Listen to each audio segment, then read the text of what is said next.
ভারত আগরতলায় হামলা কেন?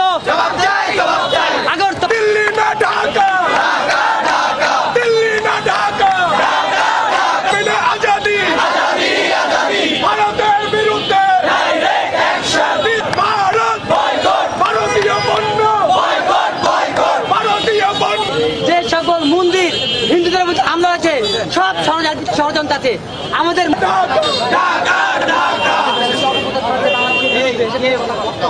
তারা লড়াই করে বেঁচে আছে আজীবন, আর মানে না পাকিস্তানিদের সাথে। দিল্লি না